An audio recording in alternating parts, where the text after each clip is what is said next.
kita senantiasa menangguhkan amalan yang wajib demi amalan-amalan yang sunnah. Menangguhkan artinya dalam bahasa ini adalah mengolor. Menangguhkan artinya mengolor, dan bahasa kita sendiri sebentar bahasanya kita itu sebentar deh. Harus jam berapa? Mau ke rapat dulu misalnya, atau mau ke begini dulu deh. Nah, dalam salah satu kitab di mana Nabi Muhammad sallallahu alaihi wasallam bersabda, sungguh celaka dan sengsara hidupnya orang yang senantiasa mengulur dan menangguhkan waktunya yang sudah ditentukan dan yang sudah dipatenkan oleh Allah. Apa-apa yang sudah dipatenkan oleh Allah, apa yang sudah sudah diwajibkan oleh Allah, jam sekian maka jam sekian. Coba kalau kita disiplin di dalam kantor, misalnya polisi atau tentara disuruh masuk jam 7 misalnya, tidak ada satupun anggota yang berani masuk atau datang setengah 8 kalau tidak disuruh push up. Ada sanksi kalau dalam dunia militer atau dalam dunia kepolisian. Setengah jam sebelum waktu yang ditentukan dia sudah ada. Ini menandakan, apalagi sholat. Ini cuma komandan yang perintahkan. Komandan batalion perintahkan kita kumpul jam 7. Komandannya batalion lagi yang menciptakan batalion itu Allah, lalu kita abaikan perintah Allah. Apa toh gitu batalion, apa toh gitu jenderal, apa toh gitu kapolres, semua mereka itu dicipta oleh Allah. Kenapa justru perintah Allah diolok? Perintah danion atau batalion kita takuti. Contoh, lampu merah. Kalau tidak ada polisi pasti ada 1-2 yang melanggar. Kalau tidak ada polisi. Tapi kalau ada polisi berdiri di depan lampu merah, yakin percaya tidak ada orang berani melanggar. Ini contoh. Kenapa? Karena ada yang lihat, ada polisi 10 meter atau 20 meter, ada polisi tidak pakai helm. Kenapa banyak orang ketakutan melihat polisi? Karena ada kesalahan pasti. Kalau orang berani melihat polisi berarti lengkap. Kenapa banyak orang lihat polisi 20 meter kemudian dia bahkan putar, bahkan banyak yang jatuh karena ketakutan lari. Karena dia tidak bawa tidak bawa stnk kah, atau tidak pakai helm kah, atau tidak ada spionnya kah, atau tidak ada apanya kah. Nah, kenapa justru ketakutan yang dicipta oleh manusia kita takut? Malah ketakutan perintah yang dicipta oleh Allah, yang diperintahkan oleh Allah, yang disuruhkan oleh Allah kita langgar. Kenapa? Karena kita belum lihat bagaimana itu neraka.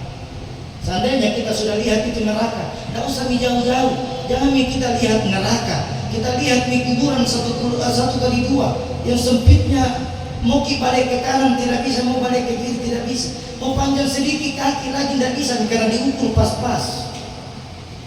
Ingat jamaah, rumah yang paling mewah adalah rumah yang akan kita tinggalkan semua kemewahan yang ada di dunia, melainkan kita masuk di dalam kubur. Coba, seandainya ada orang yang sudah melihat siksaan kubur, itu siksaan kubur terjadi ketika kerabat yang mengantar di dalam kuburan sudah meninggalkan kuburan, baru di depan pintu kuburan sudah turun muka daging. Siksaan itu orang. Di dalam riwayat ada yang langsung biru-biru kan ditanya, siapa Tuhanmu? Ditanya di bawah, siapa Tuhanmu? Orang jawab siapa?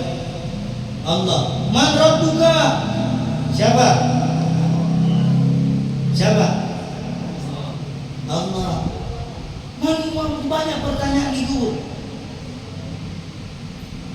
Lalu apa yang dikatakan di dalam hadis ini? Sungguh celaka dan orang yang menangguhkan waktu-waktu yang sudah ditentukan. Daripada Ibnu Abbas radhiyallahu anhu, Nabiuna Muhammad sallallahu alaihi wasallam bersabda, Rasulullah bersabda, segeralah kamu menunaikan. Segera, kata segera di sini jangan kau ulur-ulur ki. Segera mengerjakan perintah Allah. Kesimpel Allahu Akbar. Sudah. Kau dengar azan begitu, simpan sebentar HP-mu. Yang main HP simpan HP-mu. Yang lagi sibuk di kantor simpan pulpen, hentikan. Bahkan siapa orang sial? Ada sahabat datang, ya Rasulullah, siapakah orang yang paling sial di muka bumi ini ya Rasulullah? Lalu Rasulullah bersabda di depan para sahabatnya, sungguh orang yang sial celaka itu adalah orang yang masih berbicara, orang yang masih sibuk ketika dia mendengarkan suara azan. Masih sibuk, masih santai-santai dengan suara azan. Coba kita lihat negara-negara tetangga kita, Malaysia. Bahkan Malaysia, waktu duhur asar, siapa yang sudah ke Malaysia di sini? Di Malaysia, jangankan suara orang, Allahu Akbar, suara klakson pun berhenti. Klakson di sini sementara maghrib orang masih banyak klakson, masih banyak berteriak. Di Malaysia, negara Indonesia paling besar, di Malaysia suara klakson saya.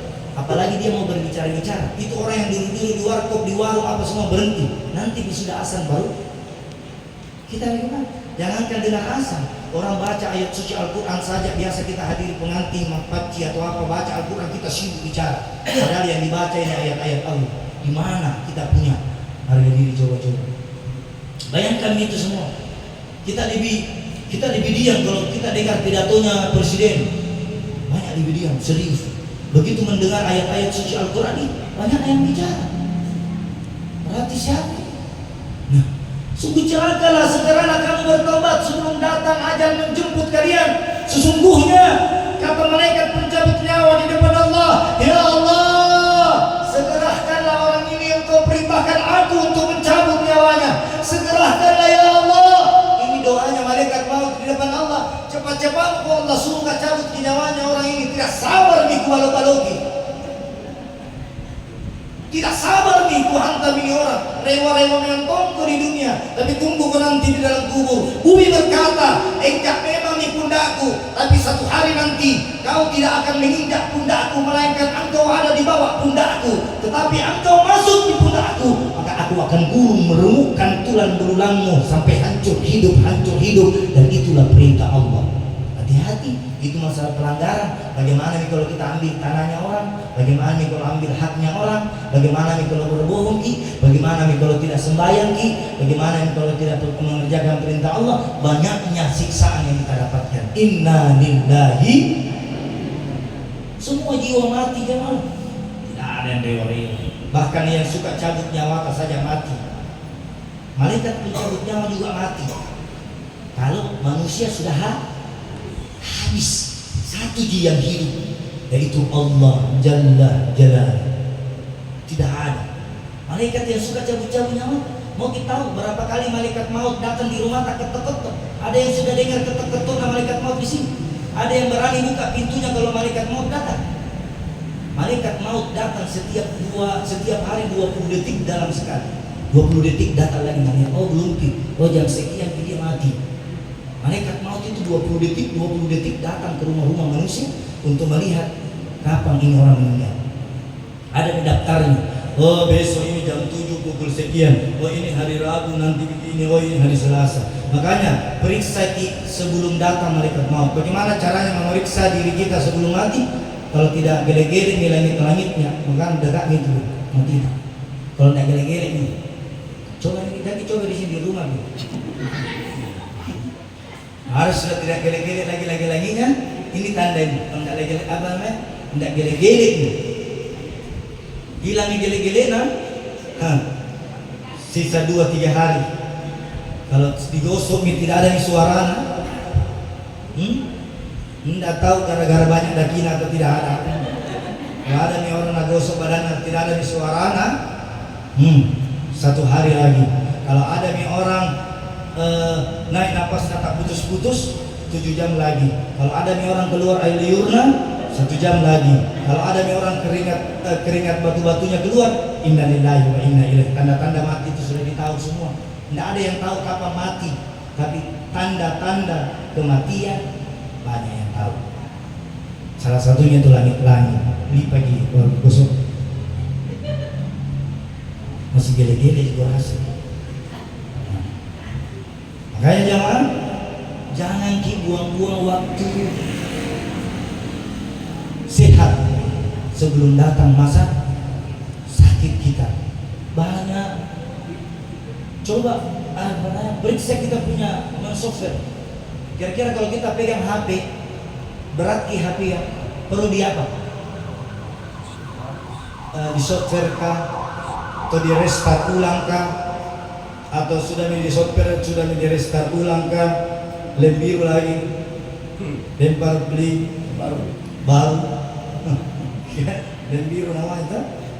Makanya jamaah, tugas kita di dunia ini Allah tidak suruh kita bagaimana. Allah juga tidak suruh kita hidup di masjid, dari masjid ke masjid, dari masjid ke masjid, dari surau ke surau. Allah tidak suka juga kita, dan Allah tidak suruh juga kita dari masjid ke masjid.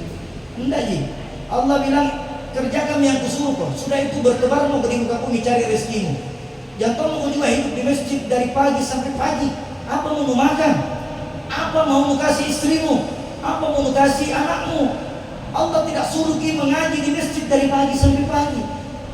Sebentar gitu di masjid, lebih banyak di luar. 24 jam. Kita ambil sekitar 30 menit. Berarti sisa 23 menit. 23 jam, 23 setengah jam. Kalau sudah diambil 30 menit. 30 menit ini apa? Duhur 5 menit, asar 5 menit, maghrib, isya 5 menit, subuh 5 menit. Berarti 25.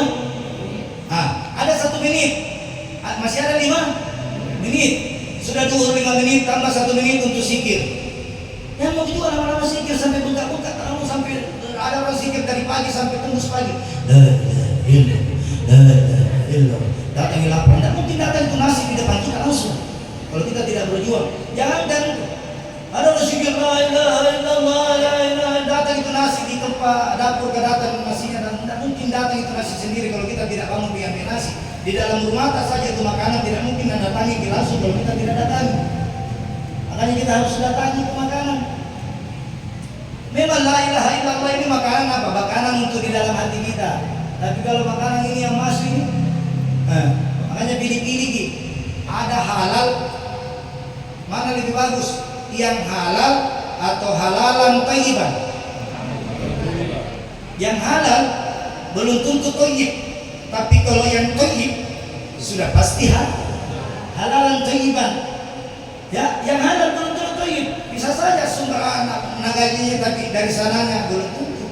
Tapi kalau thayyib, masya Allah, ada lagunya tuh. Bantoyib, ada lagunya itu. Hati-hati. Nah, terakhir jemaah, periksa semua sesuatu yang kita kerjakan, periksa kita. Jangan merasa puas dalam ibadah, jangan. Selalu periksa. Misalnya kalau kita pakai baju, kita lihat kancinya sudah terpasang kah? Atau sudah tidak ada noda kah? Atau sudah disetrika kah? Itu pakai baju. Begitu juga amalan, periksa amalan kah? Tapi jangan periksa sama orang, periksa sama diri sendiri. Yang mana yang salah di sini? Kenapa doaku tidak pernah diterima? Yang mana yang salah? Sholatku mungkin sudah benar. Oh, tapi mungkin tempat sembahyangku ada najis. Oh, mungkin karpetku ini, karpetnya orang ambil tidak bilang-bilang. Bahkan banyak orang tidak diterima sholatnya karena mengambil karpet orang. Oh, mungkin masjid ku ambil. Sholatku bagus, tapi mungkin aku adalah haram, ambil haknya orang lain. Periksa gitu. Tidak disuruh jadi harus yang mau belajar agama yang bagus, belajar agama yang baik. Tapi apa dibilang? Setinggi apapun ilmumu, yang pertama sebelum kau sampaikan kepada orang, kerjakan dulu dengan berilmu. Ya kan? Ada bahasa Bugisnya itu, dalam bahasanya apa yang kau kerjakan, maka laksanakan. Ya kan? Kerjakan itu. apa yang kusuruh gitu kerjakan. Makanya saya kalau berbicara kontesnya tidak terlalu banyak tinggi-tinggi karena tidak berani kak bicara apa yang saya tidak laksanakan. Kusuruh zikir, alhamdulillah zikirku saya alhamdulillah lancar. Kusuruh sholat. Jadi jangan disunat. Kusuruh baca Quran, hatamkan ke Al-Quran jamaah 1 hari 30 juz. Baru saya tidak, balas masa. Tidak bisa itu kita suruh orang suruh hatam Al-Quran 1 hari 30 juz. Baru kita sayangi istri itu jamaah, baru saya tidak sayang istri. Hah? Jangan pukul istrimu, baru suka ada pukul istrimu. Jangan kata-kata istrimu, suka ada. Jadi jangan bicara-bicara berani-berani berbicara apa yang tidak dikerjakan. Yang terakhir jamaah, siapa yang ingin selalu dikumpulkan dan bersama kepada Rasulullah, maka senantiasalah kita selalu menganggap diri kita ini adalah kotoran. Jangan merasa diri kita ini bersih. Anggaplah kita ini, lihat kita kambing, tanya itu kambing, kambing kau itu masih bagus, kau saya ini ada otak, kau tidak ada otak. Jadi kalau kotor kau ajar juga kambing, karena ada otak untuk membersihkan saya, ada otak, anak suku, kotor mana lebih bagus, kambing atau kau? Yang kita bicara kisah. Jadi motor, alhamdulillah ini motor, kalau bukan ini motor yang bawa kemana-mana atas izin Allah, mereka tidak sampai. Bilang terima kasih. Bicara dalam diri sendiri, jangan bicara sendiri pakai menerjemah diri. Yang terakhir kan? Terakhir kan? Jangan menangguhkan. Sebagai kesimpulan, jangan menangguhkan apa yang sudah diwajibkan.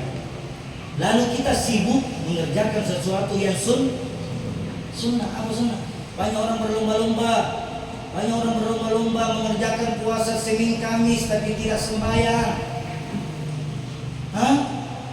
Banyak orang berlomba-lomba zakatnya, hajinya, umrohnya bagus tapi tidak sholat.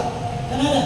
Pohon kayu daunnya rimbun, lebat buahnya serta walaupun hidup 1000 tahun sembahyang,